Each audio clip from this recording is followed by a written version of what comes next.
ICE Theaters, the market's most immersive and high-end premium format. Because the light shall be treated like sound coming from everywhere. Discover the ICE Theaters experience and embark on an immersive odyssey beyond reality. ICE Theaters. Meet us at CinemaCon booth 2617A. We got hurt the last couple of weeks of December when, a number of locations across the country, the main locations were shut down, and plus we weren't allowed to sell concessions in our biggest market in Ontario and Quebec. So those were tough, times, because those are usually our busiest weeks of the year when you're looking at the last couple of weeks in December. And with Spider-Man, it was even harder because we took a big hit in the fact that the theaters weren't either open or they weren't serving food during that period of time.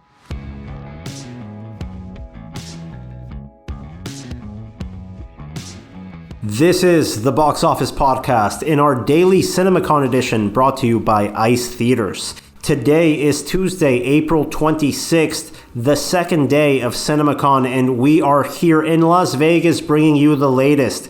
We will be going over everything that went down on the opening day of the event, and in our feature segment, we will be bringing you an interview with Ellis Jacob, the CEO of Cineplex, Canada's largest circuit and the fourth largest movie theater chain in North America. But let's jump right in with today's schedule here at CinemaCon 2022 in Las Vegas. The day starts early with one of those 7:45 a.m. panels. I don't know how people that don't cover this industry professionally make it to these early start times. I appreciate it. They're always interesting. No exception this year. We've got a panel on theatrical marketing with representatives from AMC, Warehouse Cinemas, Reading Cinemas, and Cinepolis USA joining us. That is 7:45 a.m. at the Palace Ballrooms. And if you sleep in today, don't worry. We're going to be having highlights from that panel session on our Thursday episode here on the Box Office Podcast coming from CinemaCon. So you'll be able to catch up with those remarks later on this week with us. That is followed today at 9:15 a.m. over at the Coliseum with the State of the Industry address by John Fithian, President and CEO of the National Association of Theater Owners. That will be followed by Neon's studio presentation here. We'll be seeing some of the advanced looks we've got from one of the leading specialty distributors in the United States. That'll be an exciting moment. Another exciting moment here for people looking to upgrade their theaters is the opening of the trade show happening here in Vegas. That'll be this afternoon. And capping off the day, we've got a 4 p.m. studio presentation from Warner Brothers, where they will be featuring highlights of their 2022 slate and beyond. The night here in Vegas ends with a screening at 8:30 p.m. We've got Universal Pictures showing us an advanced look at The Black Phone, one of the horror titles that they actually previewed at last year's edition of CinemaCon. It's going to be another packed schedule here, and I am alongside with our co-hosts, Rebecca Pahle, Deputy Editor of Box Office Pro, and Shawn Robbins, Chief Editor at Box Office Pro. And we've got, again, a lot to talk about here as we jump right into our news segment discussing everything that went on yesterday. Shawn, Rebecca, how are you guys feeling? It's day 2. Are you guys still awake? You guys still with me? I'm going to say ish, and we're going to stick with ish. We're doing ish? We're doing ish. That's fine. I am awake-ish. I certainly was when the blinding lights at the end of Sony's presentation made sure everybody was That woke you up. It woke everybody up. Me up. Yeah. But Rebecca, we do have to start with the International Day here at CinemaCon. It's my favorite bit of programming because we get to hear from all our colleagues all over the world. We get to learn things, best practices, things that worked, things that didn't. We didn't have an International Day at CinemaCon 2021. Obviously, travel restrictions preventing a lot of these colleagues to make it over here in Las Vegas for the event. We did this year The event started with Alejandro Ramirez Magaña, the CEO of Cinepolis, Mexico's largest circuit. What were some of the big takeaways that he mentioned that stood out for you, Rebecca? Well, I really enjoyed, I believe it was Magaña who mentioned, this is a CinemaCon not as last year's was, kind of in a shell-shock state of trauma. It's about that recovery, and it's not about bemoaning the state of the industry. It's about optimism. It's about what there is to look forward to. We're going to go into the slates, but there was some stuff that he said, though. I mean, we've spoken about it a lot before, how the pace of recovery changes from market to market. I mean, he mentioned that in the Latin American market, which is the slowest to recover at this point. Chile and Peru have been closed for 16 and 18 months respectively. Like, my God, that puts some things into perspective.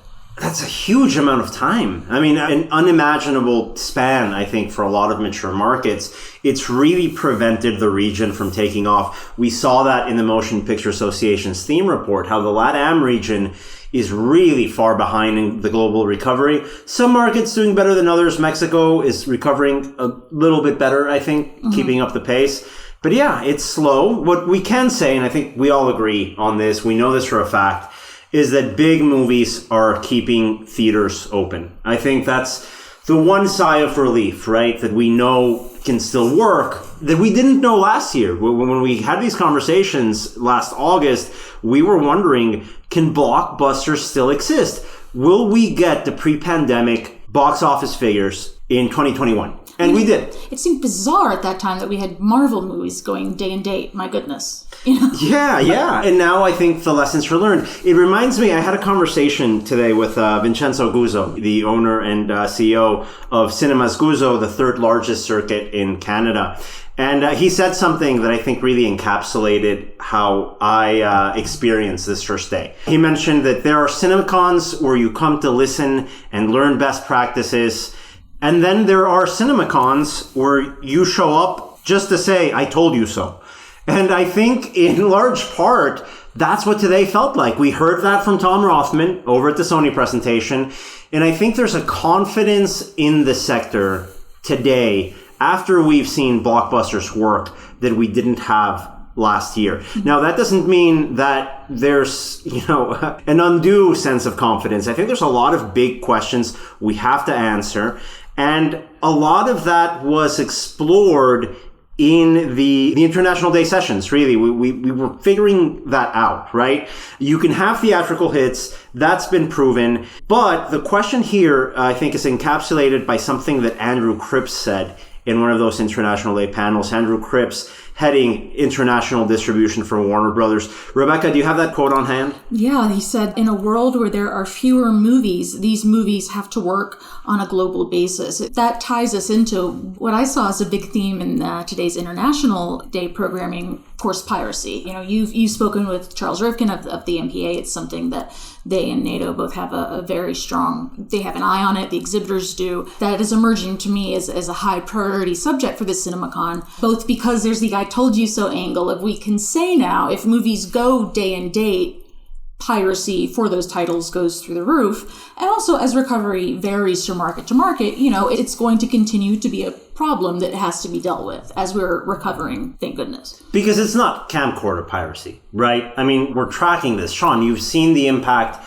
of piracy on releases in the past, and we're seeing this happen now with pristine digital copies that open day and date, just that impact. Alejandro Ramirez Magaña from Cinepolis saying that according to one of these sites that track piracy rates for films, the top pirated films of 2021, I think it was like the top 12, were exclusively titles that went day and date. So the longer the exclusivity window is for a movie, they're seeing it takes longer for that movie to pop up on piracy sites. That was a really interesting, it was of the ones that went day and date, the vast majority ended up in the top 10 pirated films that same day, and one later that week. It was really eye-opening bit of statistics there. I mean, I think it's definitely proven at this point what day and date does for piracy. What I thought was eye-opening in this is when Andrew Cripps, heading over international distribution at Warner Brothers,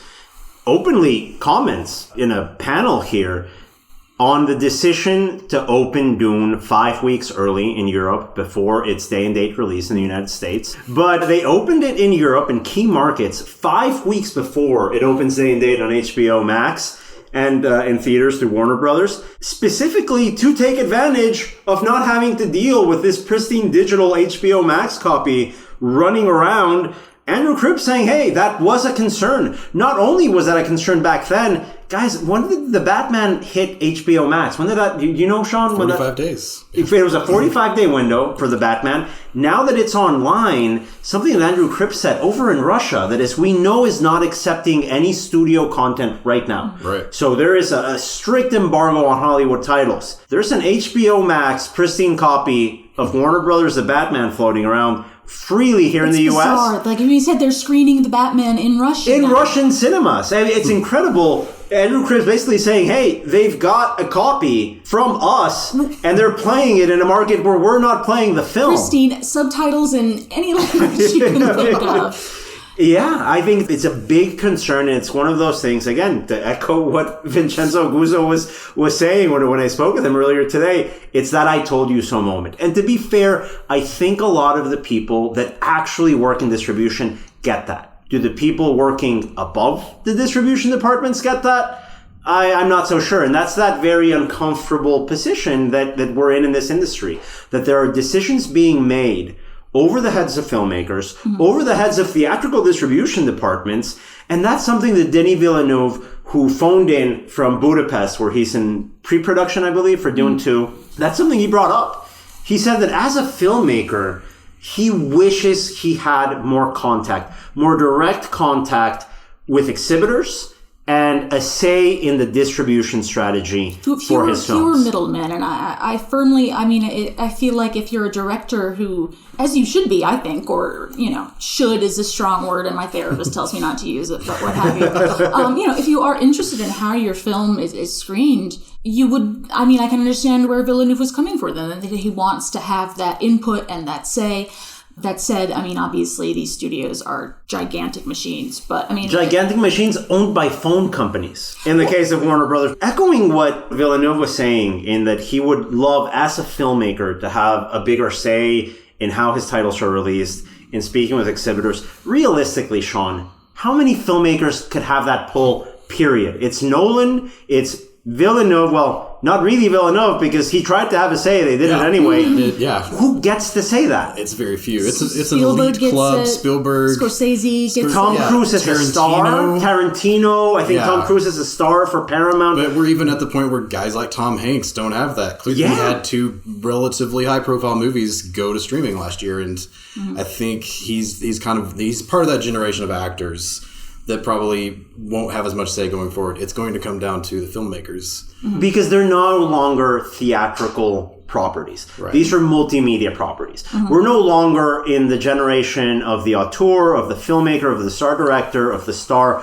There are very few of those left. We're in the generation of the IP. And the IP is a multi-platform strategy that doesn't exclusively exist in the domain of cinemas. So yeah, I completely understand what Villeneuve is saying. I want it to be true.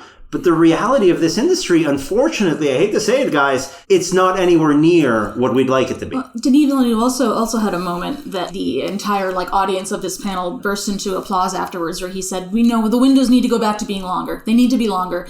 If you want to be a part of the zeitgeist, if you want to be a part of the cultural conversation, you need to have to go see that film in theaters." And, I think we're not going back to longer windows at this point, past the 30, 45 days. Well, in Warner Brothers' case, they went from 0 to 45. So that was, I don't think we're going to go to 45 to 90. But I don't know. In the big picture of things, let's take an example that happened recently. Did any of us expect Spider-Man No Way Home to have the legs it did? Shawn, it hit digital not that long ago. That's a case where how much longer could it have gone exclusive theatrical? Would it made a difference, honestly? It's hard to say, and I think Sony is going to be one of those studios that wants to test that to its limits, because 88 days theatrically exclusive, that's essentially an old school pre-pandemic run. That's as good as you're going to get. I'm sorry. I think at this point, that's the reality we have to face. And that was for the second or third biggest movie of all time. And what that's was what Tom it's going to take. saying at the studio presentation, that their EST, electronic sell-through? Yeah, that's electronic sell-through, yeah.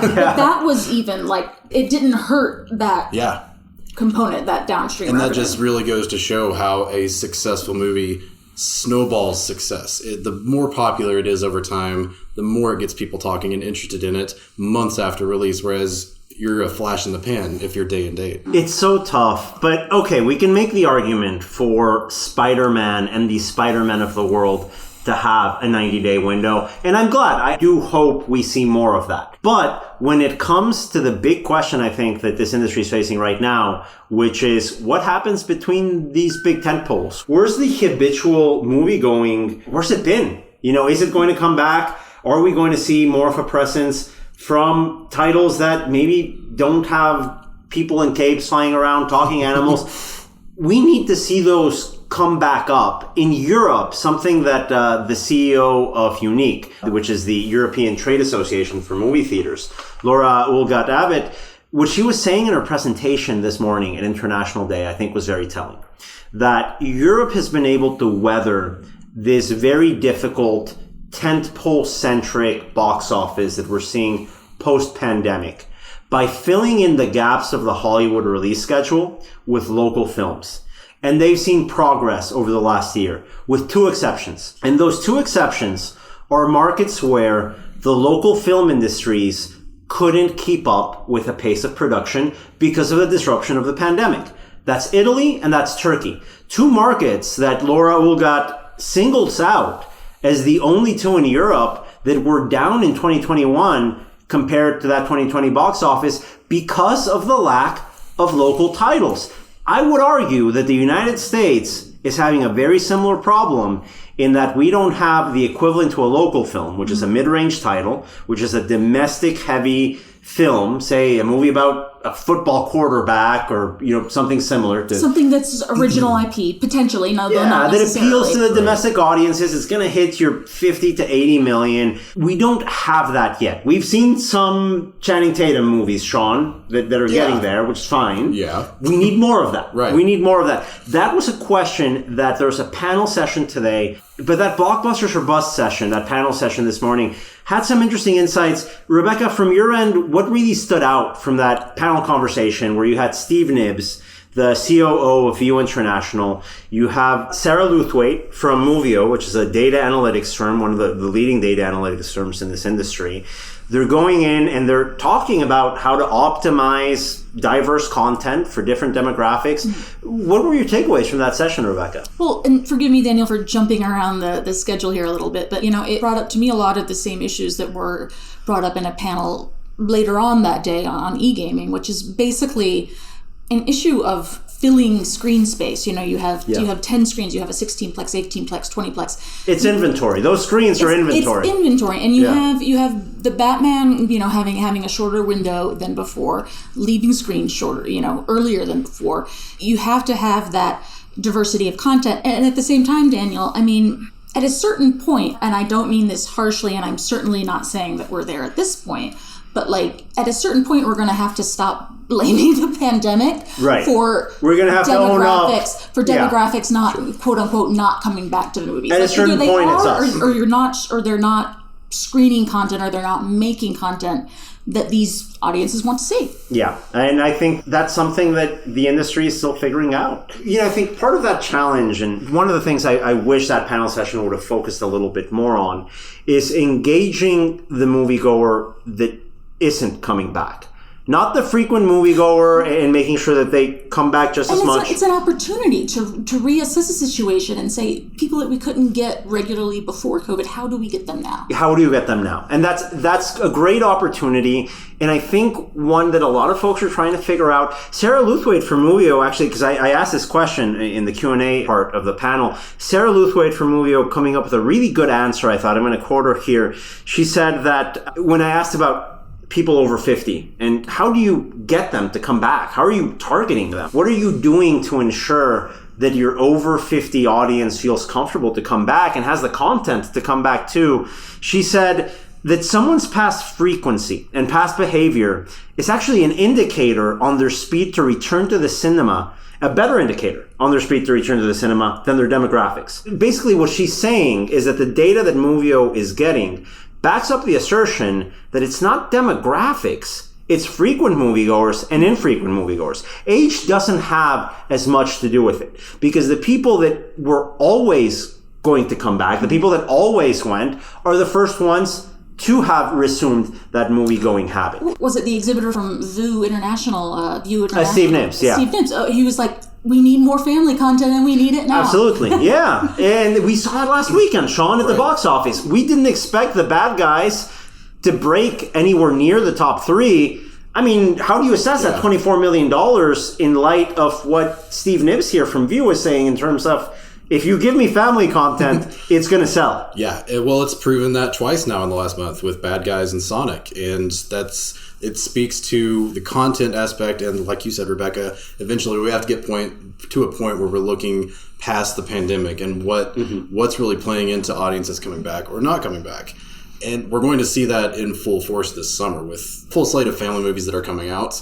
We're going to have even more high-profile content than The Bad Guys, which overperformed to a significant degree, and it's not going to have a lot of competition, so there's room for it to keep playing for a while. Yeah, and the last animated title that could have made an impact was Sing 2 from Universal. Right. Let's not forget what happened there. Exhibition didn't see this one coming. Yep. They were promised an exclusivity window.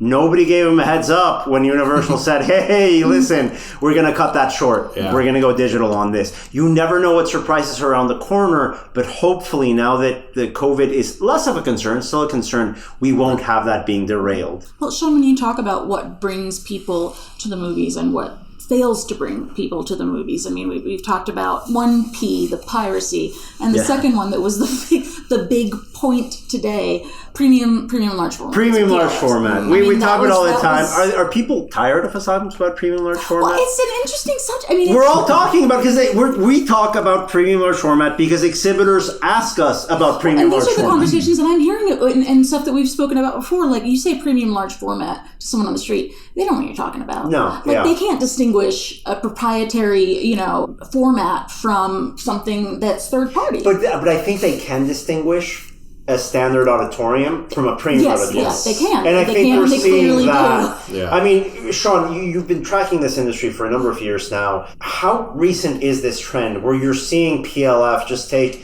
an impressive market share and number of headlines on opening weekend and beyond? It's steadily built over the years, and I think we can attribute that to the number of movies that were shot in IMAX and advertised as see it in IMAX for the past decade or so. But now we've seen other formats like Dolby, RPX. Dine-ins, I think, are, it's not necessarily... It's an experience. It is an experience. It's an experience, and that's what's being sold. It's something you can't duplicate at home. Right. That's what it comes down to for a lot of average moviegoers going to a theater right now.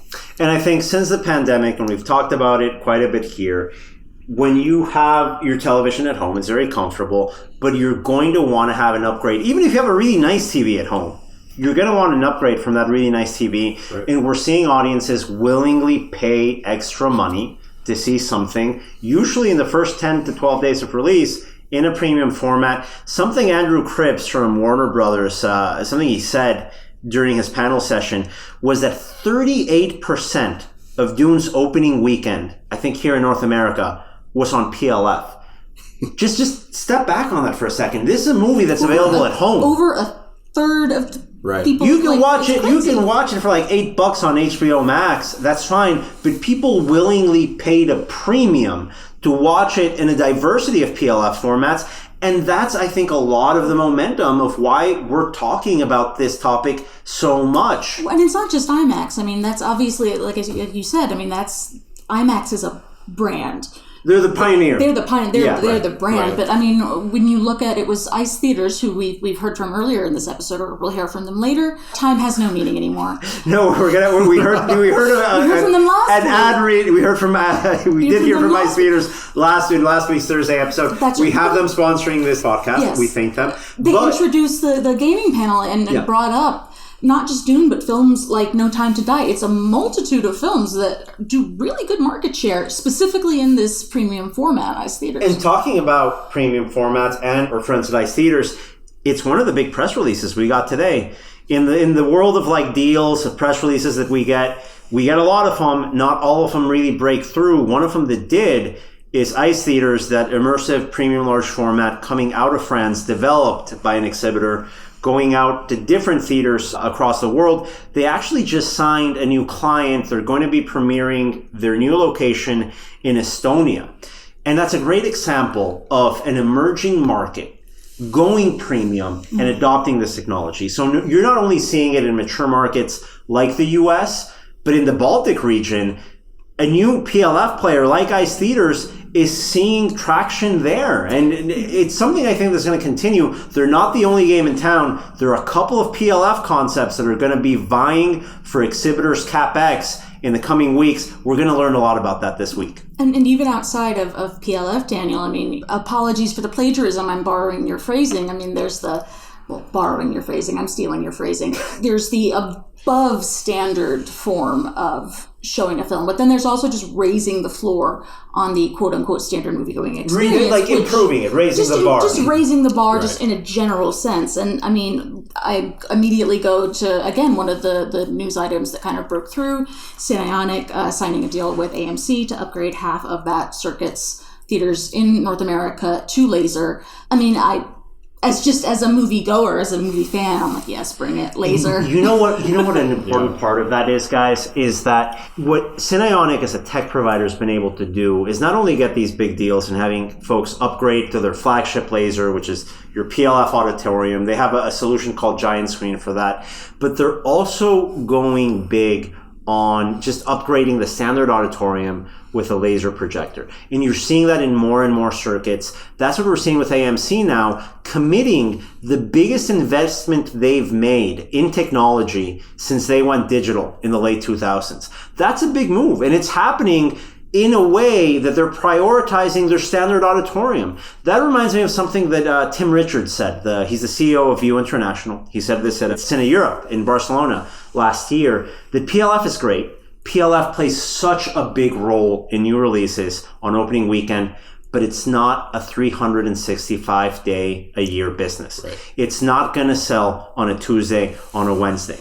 And we're seeing shifting strategies there. We've seen IMAX recognize that and program event cinema titles and concerts and documentaries in the IMAX format on off-peak days. And they're actually doing pretty good as an event cinema provider. We didn't see that coming. And the other thing we're seeing is an investment in making sure that that standard auditorium is better. And that means recliner seating and also better projection technology. What Cineplex is doing with AMC and also with Cinemark, so with the number 1 and number 3 circuits in North America, is not only upgrading that standard auditorium, but doing a consumer-facing marketing campaign on marketing laser as an amenity.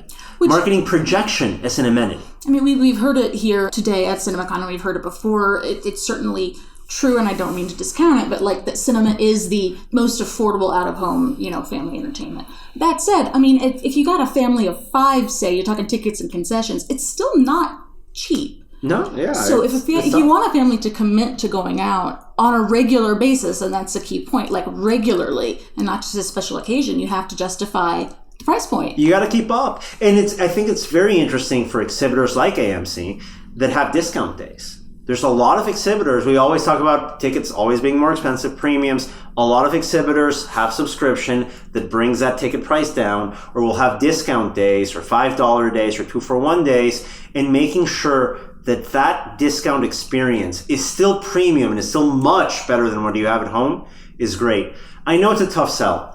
When you hear laser at the movie theaters, you think Star Wars, right? I mean, obviously. I mean, that's a plus. That's a plus. But let's not forget what happened in the home entertainment marketplace, where we started talking about HD TV and 4K. These are marketing terms now. They were techie terms 8-10 years ago, but today consumers know what 4K means. They know what that is. And I think what we're seeing is standard cinema technology getting upgraded to the point where consumers hopefully will start recognizing and seeking out laser projection, immersive audio, or even premium seating. Now, I'm sure, Daniel, these topics are going to be coming along and are going to be explored in depth over the coming days. That said, I mean, that's only one part of CinemaCon. The other part, the part that, let's say CinemaCon After Dark, maybe, the studio presentations. The fun no, part, we don't get to talk about that part. There's an in-between part before that starts. But we started today. It felt appropriate that we kicked off. The first studio presentation was Sony. I mean, my God, speaking of a victory lap. That was a victory lap. That was an I told you so. Before I'm checking the email right before Sony started. We had release date changes from a different studio. That actually kind of changed the mood. Shawn, can we go into that? What happened? I think for starters, we saw Universal delaying Mario to next year, and that's to get out ahead of their presentation in a couple of days. They don't want to come out here at CinemaCon this year with bad news during their presentation like that. So get that out of the way. Let's focus on their whole slate, knowing that's going to be to clarify, we're talking the Mario movie got delayed from December 21st of this year to April 7th of next. So. And that's a gap, guys. That's a gap. That's Christmas weekend. They push the Puss in Boots movie to that Christmas, but that takes that movie out of this from October. September to December, and we need more kids movies in the next. So let's talk about that, Shawn. What do those changes in these animated titles mean for the marketplace? Because we had a gap in Christmas that's changed. I'm not sure it's the same earning potential for Puss in Boots that it was for the Spider-Man, animated Spider-Man. And then now we have a gap in the fall. What's the impact here? Yeah, the impact is notable, especially now that we are seeing families coming back with the bad guys. I think now Sony, interestingly, still has Lyle Lyle Crocodile in October. That's going to be the family movie between the end of summer and November. But that does create a gap in what we were expecting to be a strong fall, a strong winter. Yeah. How much of a disappointment is that coming into Q3 it's a and Q4? Hit. Now, let's never say never. This is a week known for a lot of release changes. Maybe we get some good ones. Maybe some family movie sneaks in there. We never know.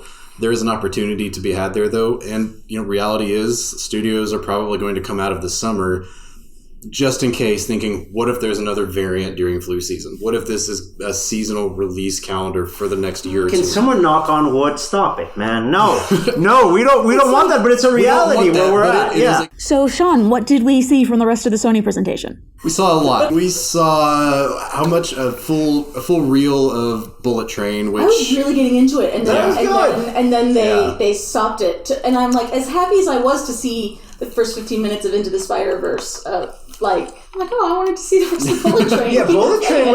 That was a highlight, right? We had a good time. The crowd reacted positively. This is a title that we first saw at CinemaCon last year. Brad Pitt is like a hippie, peace and love man, career criminal. That just seems like he was born. But we couldn't see another trailer. That's why I'm glad they showed the first reel of Bullet Train. They couldn't show up with the same trailer they showed us last year, or even a different one. So I think it was well received from exhibitors. It was disappointing to cut it short, but that actually led us to Where the Crawdads Sing, a title. When is that coming out? Is that soon, right? That's May? a summer title. Yeah, summer title? It's original IP. It's based on a book that, every trailer says based on a worldwide phenomenon, but it's based on an extremely popular book. I was getting Jeff Nichols, Mud vibes from it. It got a little Southern Gothic-y. Yeah. I love my Southern Gothic stuff, so I'm down. What do you think of that, Shawn? I think it looks great. It's another one of those movies. I think even though it is based on a property, it's the kind of mid-range movie we need to see more of coming back. Especially, and then summertime has always been a good title. I think of movies like The Notebook, adaptations like that have done really well that time of year. And that's something that I believe that Tom Rothman said. He's like, we got a lot of the superhero movies. We have superheroes, we have sequels. Made a specific point of saying, in addition to the upcoming Marvel titles that are going to, be on the Sony slate, which we'll discuss, it's important that they keep that original IP going. And then, talking about original movies, we've got a title called The Woman King, scheduled for September 16th. They showed some footage of this one. This looked pretty good. For me, this was the surprise of the presentation. What were your reactions? I thought it looked great. I mean, if you want to see Viola Davis as a complete badass, then you're going to get it. As we were leaving, the conversations that happened, the chatter, and what I was listening to. In that escalator as you leave the Coliseum. Yeah. And it was like, oh my God, Viola Davis was here. Like, it was like her presence. She's so charismatic. Her presence, she's just like... That escalator chatter, I think, is the first buzz that we get for a movie. It's always a good sign. As you're leaving CinemaCon, what are people talking about in that escalator? We've got a very interesting title coming out, and I really hope audiences support it. It looks great. I know I'll be there on opening weekend. Another title that looked interesting, and when we tweeted out this news, we got actually quite a bit of engagement on social media, which tells me something. Sony announcing the casting of a musician named Bad Bunny. He has been cast as El Muerto, which is apparently the first Latin American character to lead a Marvel live-action movie. That movie coming out from Sony on January 12th, 2024. Mr. Bunny actually showing up on stage. And, making his feature film debut in Bullet Train. Oh, yeah, absolutely. So we'd seen him on screen, and then we saw him on stage. And listen, this guy, I don't know who he is, but a lot of people do. He's got a great following. You know who nobody knows is this El Muerto guy. I've never heard of this character in my life, but I will say this. When this title was announced in the presentation, I immediately thought back of what Rolando Rodriguez, the CEO of Marcus Theaters, has told me on several occasions whenever I've interviewed him. Just the potential of a Latin American superhero in this marketplace. I mean, it's a demographic that over-indexes when it comes to admissions. Yes. The Bad Guys is a great example of that. Over Absolutely. 30% of its audience. Hispanic moviegoers. Exactly. Such potential, and there are audiences that are willing and excited to see this. The question now is, are they going to be excited to see this El Muerto guy, which actually translates to the dead guy? He's a son of a luchador. That's what I caught from the presentation. And Fair enough. I like luchadors. We all do. we all do. But I think the draw here isn't El Muerto. I think it's Bad Bunny. I think Bad Bunny, this is a star vehicle, and it either launches a career or it doesn't work, to be perfectly honest. I think that's the stakes for this film. And, like I said, I wasn't really expecting us to see the social media engagement on this announcement that we did see when we put it out there. We'll find out more in January 2024. Something we certainly expected people to be excited about. Something I saw people asking you on Twitter about it, earlier today.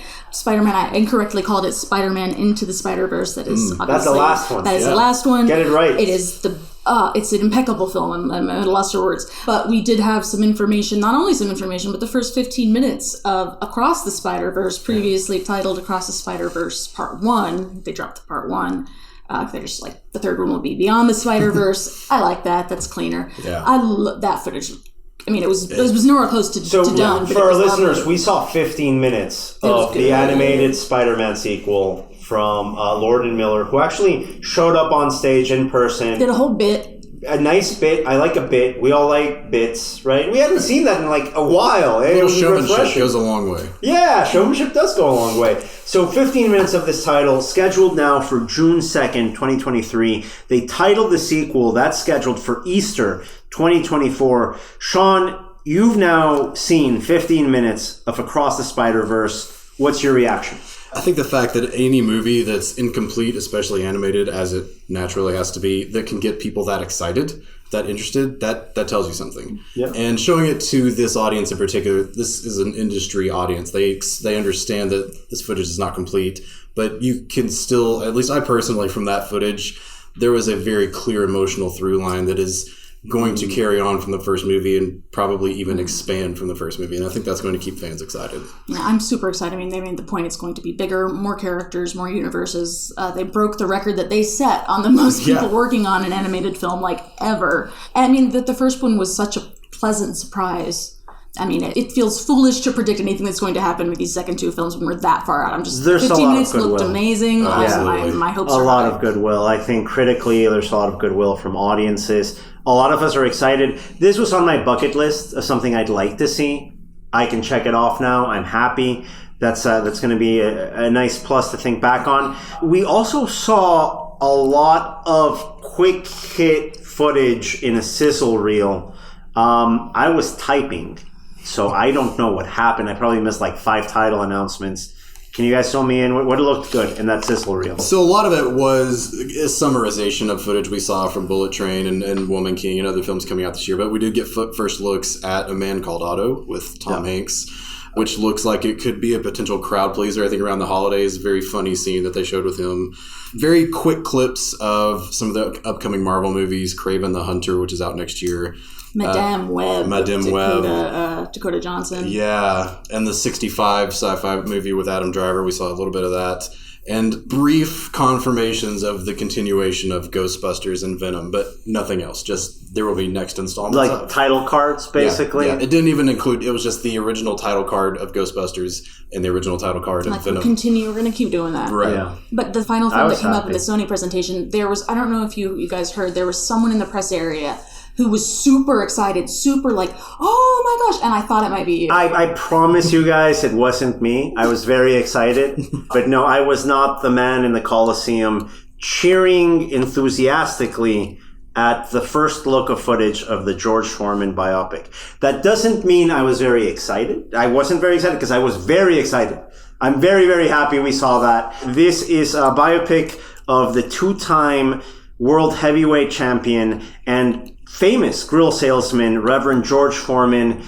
When is it coming out? Do we have a release date for it? I don't think, did they even share a title? I'm not even sure. I mean, it was an early look. No one's looked at this footage. They said it's like halfway filmed at this point. It's a boxing movie. It's George Foreman. Who doesn't love George Foreman? I was very happy. There was a man in the audience that was even happier. Yeah, I mean, you guys aren't boxing fans. I mean, what's your objective take on something like this? I like sports movies more than I like sports, so if it's a good sports movie, I'm there. You're in, yeah. Same. I mean, this is I think one of those stories of a real person that's going to intrigue a lot of people. It could be a crowd pleaser. It could be a motivational kind of move. Something that sports dramas do really well. And here's an angle on this. If done correctly, this is a faith-based movie. Yes. George Foreman has such an interesting life story. If they pull this movie off the way they could, maybe the way they should, this is going to be a faith-based hit. Yep. But it's all in the execution. It's way too early for us to tell based on what we saw. It's a fascinating life story. I'm really excited for it. That's another little surprise that I walked away this presentation on. But yeah, a lot to look forward to from Sony. Shawn, Rebecca, thank you so much for this big news recap of our first day here at CinemaCon. We'll be back with more news and insights tomorrow. And coming up in this episode, we've got a quick message from an advertiser. Following that, we've got Ellis Jacob, CEO of Cineplex, the largest movie theater circuit in Canada, the 4th largest in the North American market. Rebecca Pahle interviews Ellis Jacob about everything going on in the post-pandemic atmosphere for Canadian cinemas. That's coming up after this message from our sponsor. Movies, popcorn, sparkle, and jobs. The Prospector Theatre is on a mission to create competitive and integrated employment for people with disabilities through the operation of a first-run movie theater in Ridgefield, Connecticut. The 501c3 nonprofit works hard every day to demonstrate the value that adults with disabilities add to the workforce and bottom line. The recent launch of their online gourmet popcorn shop is the latest example of how Prospector's model can be adapted to businesses of every industry and size. Visit prospectortheater.org to learn more, purchase gourmet popcorn, or discover how your business can partner with a prospector to create competitive and integrated employment. Thank you so much for joining us, Ellis, as we look forward to the second CinemaCon to take place since the onset of the COVID-19 pandemic.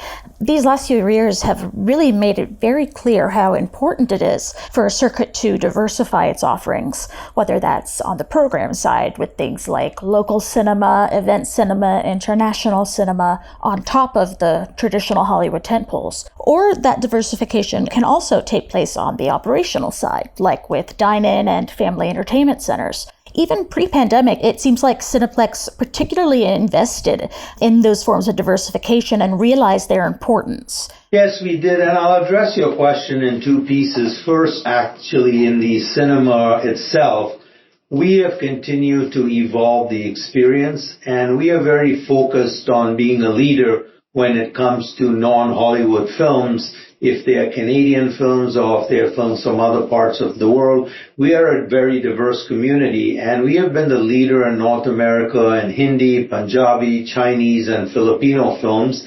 And to me, that's really important in bringing the films to our audiences. And in addition to that, we have event cinemas. So those are all positives. And as you asked me about diversification, we continue to look at strategies where we can create an entertainment event for our guests. So it's really more than just movies. It's about getting the benefit of entertainment centers, which we call the rec rooms and palladiums, and they have done extremely well for us. And it really becomes eats and entertainment for our guests all the way through. And it's owning our ecosystem that becomes important. And in Canada, so far, we've got 10 locations of the Rec Room and 3 locations of Palladium. Then we are continuing to look at other alternatives. And further to that, we've come up with a new concept called the Junction. And there it's going to be a concept where it's going to be a movie theater, a dining destination, and an entertainment complex all in one. So it's about sharing experiences. And how have the recovery of those various entertainment centers run by Cineplex been compared to your more traditional cinemas? Well, the difference in the Rec Room is there's gaming areas and there's eating areas, and there were restrictions in both areas of that business. The business is coming back nicely, but the big piece that you do well in the month of November, December, and January is the group participation in events and other holiday parties and things like that. And that was a bit held back because of COVID. So we are seeing that starting to improve now, but we took a little bit of a dip as a result of it. Success in reaching a niche corner of the market, like for example, with Bollywood or Punjabi films, that does not come overnight. What, as Cineplex, did you have to do to build up that awareness and interest over time, thus letting audiences know that Cineplex provided them with those entertainment options? We have seen some strong numbers from our Punjabi and Hindi films in Canada, and we are some of the highest grosses in North America when it comes to these diverse films. And part of the learning that we've had is we have our Scene loyalty program, which basically allows us and helps us in understanding by theater what movies are working and which guests are coming to those movies. So it's a really, really strong tool in being able to program each individual location in the content that works the best. And there are some cinemas today, like we've had, where the Bollywood product outgrosses the Hollywood product. There's a number of locations, across the country, but you have to know where it is and how to program it. And our loyalty program allows us to do that because we know who's coming to see which movie. Cineplex's loyalty program is really one of the most successful cinema loyalty programs in the world, just in terms of sheer market share in Canada. That loyalty plan was recently retooled with your Scene Plus plan. Can you walk us a bit through that loyalty program and how it has evolved? Yes, so we have a long relationship with Scotiabank, and back in 2007, we launched the loyalty program, which is called Scene. And the program continued to gain traction, and we had a market share of close to 40% of households across the country were part of this loyalty program. And it gives you great data, and that data can be used for a lot of different things in improving the business and communicating with our guests on an ongoing basis. So it allows us to unlock a lot of value. Now, Scene Plus has just been launched, and what happened there is it's basically taking the Canadian Scene program and launching it with Scotia Rewards. So now Scene Plus members can get the benefits of movies, entertainment, dining, but they can also get travel, shopping, banking, and other options that they didn't have previously. So it's going to be a very, very strong program as we move forward. Thanks to our relationship with Scotiabank, we were able to merge the two programs together with the Scotia Rewards and Scene, to create Scene Plus, which provides our guests with many, many options that they didn't have before. So it becomes a very strong program as we move forward into the future. Now, something else that Cineplex has launched over the last year is Cine Club, your first subscription program. Now, MoviePass didn't exist in Canada, so for most of the Canadian public, most of your audience members, this is the first cinema subscription plan that they're able to subscribe to. What's been the process of raising awareness and interest in the plan, especially given that it launched when the flow of movies into theaters was, let's say, somewhat sporadic? Yeah, so we launched a program in August of 2021 and basically gives our guests the ability to enjoy our theaters at a fair price, our location-based entertainment venues, and the Cineplex store. And it's basically a monthly amount, but if you don't go to the movie, you don't lose the benefits. You can carry it forward, and you can also use the program to bring, a guest with you at the same price. There are certain rules, but at the end of the day, it's a huge benefit. And the reason we did it is we wanted to build habitual movie going again and made sure that it was a no-risk proposition for our guests. We want our guests to get out of their homes and reconnect with family and friends. And again, we offer so many different ways to watch movies in our theaters, from our Ultra AVX, which is our PLFs, to our VIP locations, to ScreenX, to 4DX, and we've got a lot of choices, IMAX. So you can come and see a movie in many, many different ways in the cinemas. And that to me is really important because you cannot replicate those experiences at home. We've spoken about Cineplex's diversification, both in terms of programming and the sorts of entertainment centers / cinemas that it operates, and the sorts of theaters / entertainment centers, etc., that it operates. But just as you diversified in your B2C business, you've also diversified on a B2B level with your Cineplex Digital Media digital signage company, which has been part of the Cineplex family for some time now, going back to 1998. Is that correct? Yeah, it's been a very good business for us, and it basically expands our marketing and our media ability. Because we do own the media company, we haven't diversified it away like in the US where a number of them, got together and created NCM. In Canada, we basically have that company and it's part of Cineplex. And now with the digital side, we can put out many millions of impressions right across the ecosystem, from in the theater to shopping malls to banks to all kinds of different places, to retail branded locations. So there's a lot of touch points that, this allows us to have. Are there benefits, do you find, as an exhibitor to being a vendor as well? Does that give you any additional insights, let's say, into the industry? Yeah, but the benefit of that is, for example, if you're a studio, we can help you and basically market your movie right across in all of these different channels. And we can also do that with our guests for anything that we want to market or specialize with.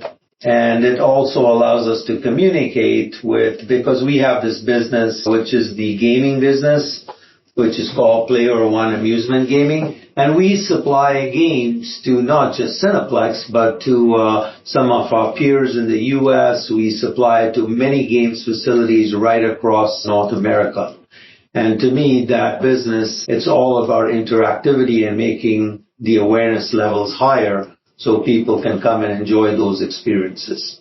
I think the most important message I like to get out is that our business is going to be strong and is going to continue to be an important and an integral part of the social experience of guests around the world. So I think the important thing is to remember that the business is going to continue to be there, and it'll come back as the content is there and our guests feel comfortable in our locations and locations around the world. Ellis, thank you again so much for joining us, and congratulations on your NATO Marquee Award. It is definitely well deserved. Thank you so much for your time. Really appreciate it. And that's it for today's episode of the Box Office Podcast from CinemaCon, brought to you by ICE Theaters. Thanks again to our guest, Ellis Jacob, CEO of Cineplex and the recipient of the 2022 NATO Marquee Award. On behalf of myself and our co-hosts, Rebecca Pahle and Shawn Robbins, thanks again for listening. We're back with another episode tomorrow. We've got Sean Gamble, the CEO of Cinemark, the third largest circuit in North America. He'll be joining us to talk about the value of theatrical exclusivity and his experience as a circuit working with streamers like Netflix, bringing those movies to the big screen. That is on Wednesday's episode of the Box Office Podcast. Thanks again for listening, and we will talk to you again tomorrow. The Box Office Podcast is produced by Box Office Pro, the Box Office Company, and Record Edit Podcast. If you like what we're doing, please don't forget to rate, subscribe, and review us. We'll talk to you again tomorrow.